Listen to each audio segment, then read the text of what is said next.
Welcome to the deep dive. Today, we're really getting into something important, something tucked away in financial statements that tells a fascinating story. We're talking diluted earnings per share, specifically how to figure it out using the what if method. It sounds maybe a bit complex, but honestly, it's about seeing a company's real earning potential once you factor in some hidden possibilities, kind of like a financial stress test. Okay, but before we really jump in, just a quick reminder. This deep dive draws heavily on material from Farhat lectures. All the content, the examples we'll walk through, the explanations, it's all derived from the great accounting resources over at farhatlectures.com. So whether you're an accounting student, prepping for the CPA exam, or already a professional, definitely check out the website. They've got extra practice, video lectures, tons of support to really nail down what we talk about today. A big thank you to Professor Farhat for making this material available. All right, so EPS, earnings per share. Most people, they get basic EPS.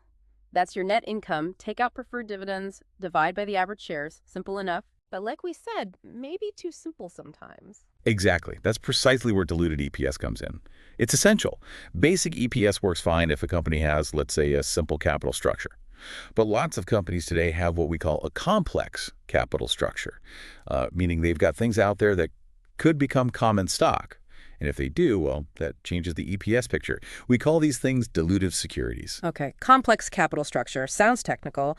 What does that really mean for someone looking at the company? And what kind of things are these dilutive securities? It just means there's more going on than just common stock and basic debt. Think things like stock options, warrants, or the ones we're focusing on today.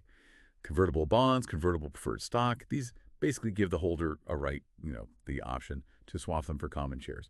If that swap happens, boom, more common shares outstanding. And usually that means the earnings per share number goes down. That's the dilution. The key idea really is you need to think about this potential dilution now when you're judging profitability per share. But, and this is really crucial, sometimes conversion might actually make EPS go up. It's counterintuitive, but it can happen. We call that anti-dilutive. And here's the rule you absolutely have to remember. If it's anti-dilutive, you don't report it. The calculation stops there. We don't assume a conversion that makes the company look, well, better on paper in a hypothetical scenario. We want the conservative view, the potential downside. Right. So diluted EPS is about being conservative, showing that potential worst case per share number. Makes sense. And the way we figure this out is with the what if method, also called the if converted method. There's another way, the treasury method, but we're sticking with what if today. And this is where it gets really interesting, setting up this hypothetical. It really does. The core idea behind the if converted method is pretty simple, actually. We just assume. We assume all those convertible things, bonds, preferred stock, we assume they were converted into common stock. And we assume it happened right at the beginning of the year, say January 1st. Or if the security was issued partway through the year, we assume conversion happened on the day it was issued. That timing is key. So to do this what if, we need to tweak both parts of the basic EPS formula. We adjust the numerator, that's the net income part, and we adjust the denominator, the weighted average shares part. We're basically building a parallel calculation. Okay, let's make this concrete. An example. Let's say we have Adam Company. They report net income of $400,000. They have 1,000 common shares out there on average. So quick math, basic EPS is $0 or 40 cents. 40 cents a share, looks okay. But Adam Company has convertible bonds. Right. Two types, actually. First, there's a $1 million bond, pays 6% interest. It's convertible into 300,000 common shares, and it's been outstanding all year since Jan 1st. Second, another $1 million bond. This one pays 10% interest, though, and converts into 400,000 common shares. But this one, it was issued on April 1st. Oh, and let's assume a tax rate of, say, 21%. We'll need that later. Got it. So denominator first, the shares. How do we adjust for these? Bond 1 seems easy. 300,000 shares, it was there all year. So add 300,000. But bond 2, April 1st. So that means it wasn't there for the whole year. Only 9 months, right? April through December. So we can't just add the full 400,000 shares for the whole year. We need to prorate it. Exactly right. You prorate it. So for bond 2, those 400,000 potential shares were only live for 9 out of 12 months. So 400,000 times 912, that's 300,000 shares we add for bond 2 for the weighted average calculation.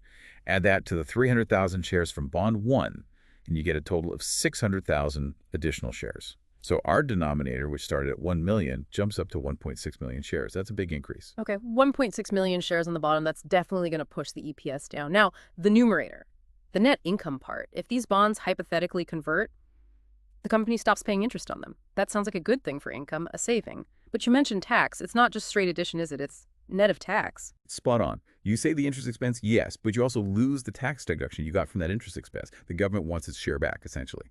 So the actual boost to net income is the interest saved. Then you multiply it by 1 minus the tax rate. Let's take bond 1, the 6% one. Interest saved is $1 million times 6%, so $60,000. Multiply it by 1.21, which is 0.79, and you get $47,400. That's the net income boost from bond 1 converting. Now, bond 2, the 10% one, remember, it was only out for 9 months. So the interest save is $1 million times 10% times 912, which is $75,000. Apply the net to tax factor. $75,000 times 0.21 equals $59,250. That's the boost from bond 2. So to get our adjusted numerator, we start with the original $400,000 net income. We add the $47,400 net savings from bond 1, and we add the $59,250 net savings from bond 2.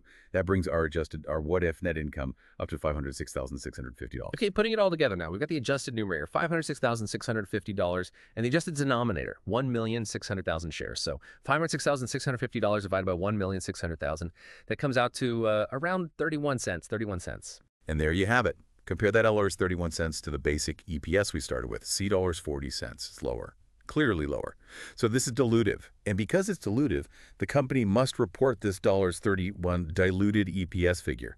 Think about that. What looks like 40 cents a share profit on the surface could potentially drop to 31 cents under this scenario. That's nearly a 25% potential hit. Huge implications for valuation. Wow, yeah. That definitely paints a different picture. Bonds are one thing. What about other stuff, like convertible preferred stock? Let's switch up the Atom company scenario a bit. Say net income is now $1,500,000. Common shares are $750,000, and they also have 40,000 shares of preferred stock. It's 10%, $50 par value, and it's cumulative. And here's the kicker. Each preferred share can convert into 10 shares of common stock. Okay, the word cumulative there is important for basic EPS first. With cumulative preferred stock, you have to deduct the preferred dividend for the year when calculating basic EPS, even if they didn't actually pay it out. It's an obligation that builds up. So 40,000 shares times $50 par times 10% dividend. That's $200,000 in preferred dividends for the year. Right. So for basic EPS here, $1,500,000 net income minus that $200,000 preferred dividend gives $1,300,000. Divide that $1,300,000 by the 750,000 common shares, and we get, let's see, about $1.73 per share for basic EPS. Okay, basic is $1.73. Now, apply the what if for this preferred stock. If they convert, well, the company wouldn't have to pay those preferred dividends anymore, right? Exactly. So the numerator adjustment is actually quite straightforward here compared to bonds anyway. Remember how we subtracted $200,000 to get the basic EPS numerator? Well, if the preferred converts, that $200,000 obligation disappears. So for the diluted EPS numerator, we add it back, which means effectively our adjusted numerator is just the original net income of $5,500,000. We took it out for basic, we put it back for diluted because the dividends wouldn't be paid if converted. Okay, numerator is back to $1.5 million. What about the denominator, the shares? It was 40,000 preferred shares, each converting into 10 common shares. Right. So 40,000 times 10 gives you 400,000 new common shares. Add those to the original 750,000 common shares. And our new diluted denominator is 1,150,000 shares. Again, a pretty big jump in the share base. So let's calculate the diluted EPS for the preferred stock scenario. $1,500,000 on top, divided by 11,150,000 shares on the bottom. That works out to roughly $1.30. And compare again. $1.30 diluted versus $1.73 basic. It's lower, so again, it's dilutive, and this $1.30 figure gets reported. It tells investors, look, while the company currently shows $1.73 per share earnings allocated to common, there's this potential for it to drop to $1.30 if these preferred shareholders convert. It's another layer of potential pressure on per share results. This is making a lot of sense, but you mentioned earlier, what if the math works out the other way? What if doing this what-if calculation actually makes the EPS go up, the anti-dilutive thing? How does that play out? Great question. Let's use that same preferred stock example, but just tweak one number. Keep everything else the same. $1.57 net income, 750K common shares, $200K preferred dividends eliminated upon conversion. But let's say each preferred share converts into only 2 common shares instead of 10, a much lower conversion rate. Okay, so the numerator adjustment is the same. We still add back the $200K preferred dividend, so the adjusted numerator stays at $5,500,000, but the denominator, that changes a lot. We start with 750,000 basic shares, then we add the converted shares. 40,000 preferred shares times only 2 common shares each. That's just 80,000 new shares. So the new denominator is 750,000 plus 80,000, which equals 830,000 shares. Much smaller increase this time. Ah, okay. So now we calculate $1,500,000 divided by 830,000 shares. That gives roughly $1.80 per share. Exactly. Now compare that $1.80 to our basic EPS of $1.73. See, $1.80 is higher than $1.73. This scenario is anti-dilutive. The potential conversion actually makes the EPS look better. And the rule here is absolute. Anti-dilutive potential is ignored for reporting diluted EPS. The logic is, well, if shareholders are actually better off not converting because it keeps EPS higher, we don't assume they would convert when calculating the conservative diluted EPS figure. So you do this calculation, you see it's $1.80, and you basically throw it away. You don't report it. The company would just report the basic EPS of $1.73 and note the existence of the preferred stock, but the diluted EPS calculation for that specific security doesn't get factored in if it's anti-dilutive. That's fascinating. So the calculation is done, but if it doesn't actually dilute, it doesn't make it onto the main financial statement as the reported diluted EPS. Only the truly dilutive stuff gets aggregated. Okay, wrapping this up then, what's the big takeaway for you, the listener, when you see basic versus diluted EPS on a company report? The big takeaway is that diluted EPS gives you a more realistic, certainly more conservative view of a company's earnings power per share. It forces you to consider the potential impact of all those convertible securities lurking in the capital structure. It answers the what if they convert question. It really raises an important point for investors. Is the basic EPS number artificially high because it ignores this potential dilution?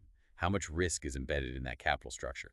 It's about understanding the potential pressure on future per share earnings. Right. So by understanding how diluted EPS is calculated, especially using this if converted or what if method, you really do get a much deeper insight. It's not just about the number itself, but understanding the assumptions behind the number. You're seeing potential futures, not just the present snapshot. It's about knowing the full story, understanding that complexity we talked about earlier, and maybe spotting risks others might miss if they only look at basic EPS.